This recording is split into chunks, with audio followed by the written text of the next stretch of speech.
We are back with another episode of Radar Live. I hope you guys had a happy holidays, happy New Year.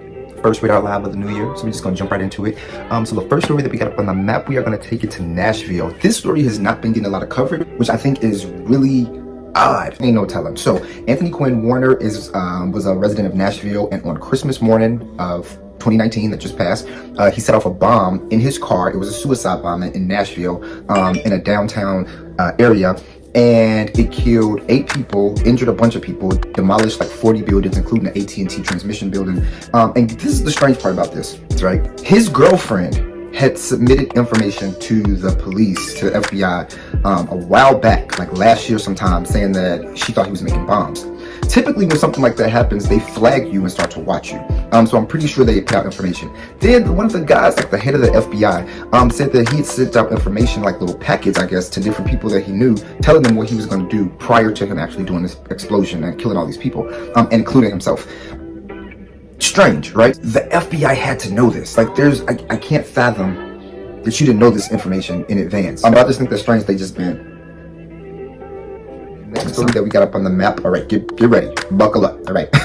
So the first thing I want to talk about is this $600 stimulus check. Let me explain something to y'all. I said when they first introduced this second stimulus check, this is bullshit. Trump knew he wasn't going to win this election. And now, present, there have been a multitude, just throw shit in the sky and whatever come down first, of problems with the $600. H&R Block is having problems with allocating people's money. If you owe a company or a service, then they are not sure how to get the money. If the money was going to a third-party provider that did your taxes, and it was like one of those tax accounts where all the money gets fished in and they allocate, that account's closed. So there's no way you get your money that way. If they haven't updated, check this out. Like for 2020, you would assume that they've already put all your 2019 information in. A lot of people are getting the payment status that there's no information available, they're still checking on it or working it out, or you're ineligible. And what's happening, and a lot of people are wondering, like, well, how am I not eligible? It's not that you're not eligible. What's happening is they haven't gotten to your 2019 tax information to put it in the system. You know what I'm saying? So they haven't gotten all that backdated information. If your information is part of that backdated information, if they haven't got all your check stubs and work stubs and W-2s and all that shit input in the system, because the system is like a year or something behind, then that's why your shit's not there yet. Just fucking us over more and more and more. So, on top of that, rich white people at the top. I don't have no poor white friends or regular people, white friends who you know who are family members, or your fucking personal assistant who fucking probably still paying off their college loans and shit. That they need that money? Like, I don't understand how the fuck far away from normal people y'all are that this don't affect you in no way. Getting to my next point. January fucking 6th, 2021. The U.S. White House Capitol building was sieged. It was trespassed upon. It was downtrodden. It was rioted, looted, all that shit that they said that the Black Lives Matter movement was doing, and how we was tearing up shit.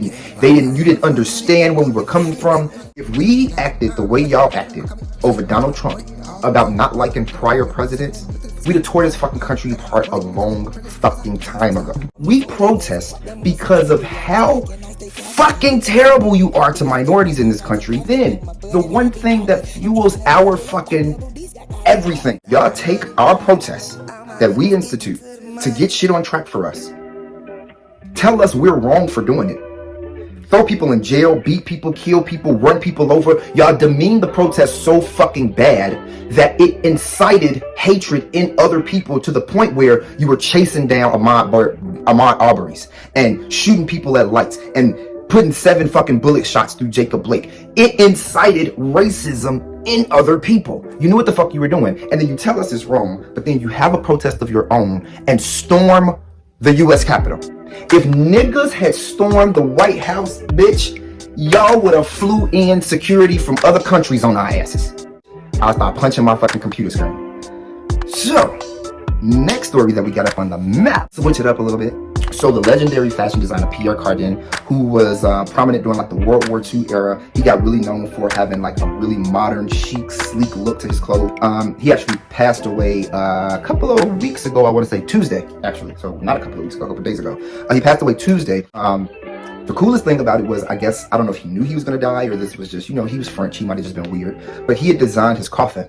So his coffin was all black, It had a normal shape, very sleek though, very in tune with the way he designed his stuff, his attire, his fashions. And then he had like a shield crest on it that was a pair of shears and scissors, I think, and the needle of a eyelet of a needle, and then a spool of thread, you know, like fashion shit. All right, speaking of, we're gonna take it all the way to LA. So Kobe Bryant, rest in peace. You know, Kobe Bryant passed away not too long ago, and he had the wife Vanessa Bryant. I'm gonna give y'all a just real quick brief recapping of the story. So Kobe Bryant met Vanessa Bryant when she was young. Kobe Bryant actually had a girlfriend when he met Vanessa Bryant, and she is still friends with people like Evelyn Lozado and Tony Roman and shit, because while Kobe Bryant was initially messing with this Vanessa Bryant chick, he was still with his girlfriend. She was the girlfriend that Kobe Bryant was with while Kobe Bryant went on the date with Brandy, and they was making the whole world that he was dating Brandy. They convinced her that she had to stay with him for that and make it seem like it was cool and it was sweet about the bam. Right? What the fuck? But you know, building a celebrity, building a status. So long story short, Kobe Bryant gets with Vanessa Bryant. Vanessa Bryant is 16 years old, going on 17, still in high school. Kobe Bryant like 20 fucking one, NBA player, but he falls in love with her after seeing her in a video shoot. Kobe didn't give a fuck. He put it all on blast, fucked them up, was coming up to the girl's school, so everybody knew grown ass 21 Kobe Bryant was dating this 16, 17-year-old girl. The girl came from a family where the mama didn't have shit, and she kept marrying niggas that had money. So her husband that she was with now at the time when Kobe and the girl met, Vanessa, had a little bit of money. They ended up having to file for bankruptcy. Kobe Bryant, he didn't say this, but it's speculated that Vanessa Bryant's mama blackmailed Kobe Bryant by telling him, you got to take care of my daughter and marry her and be with her and take care of me for the rest of our life, or I'm going to sue you for statutory. She kept blackmailing him, and she was building case upon case. Every time he would cheat and this and the third, she was all over him, bitch, like the FBI. Now, I don't know if Vanessa Bryant had something to do with it and she was telling her mama to be the Hulk, but mind you, the mama was being the Hulk the whole time. So the husband ended up doing an interview with one of these other agencies and companies or whatever after him and the wife got divorced, because he said the wife is like a Black Widow type bitch. Like, she's just looking for people to make money off and make the come up off of, and they had devised the plan the whole time together, and then she chopped him out the plan. So, also, he got to pay the wife $1,800 a month for alimony, and he's been paying it for 20 years, even though the wife is getting all this money from being with Kobe Bryant and his family and being the mama to the grandmama to all the kids and all this shit. And as long as she don't get remarried, he has to pay her the fucking alimony because of the laws in California. He said, bitch, I've been paying you $1,800 a month for 20 years. I could have been using that to pay for my new kid, my other family that I started 15, 20 fucking years ago, bitch, and I still got to pay. And she said, bitch, what? What about Kobe Bryant said he was going to take care of me for life? He might have told you that. But you got to get into the reason of why he might have told you that. Listen, I don't give a fuck how many kids you watch. I ain't giving you $96 million, bitch, or whatever this bitch was asking for. But babysitting, it's just fucking weird. Alright, so that is actually the last story. RADARLive, obviously these motherfuckers on the map. What are you doing right now? You watching my shit, I'm making this shit. What you doing to get on the map? Why are you on the map, bitch?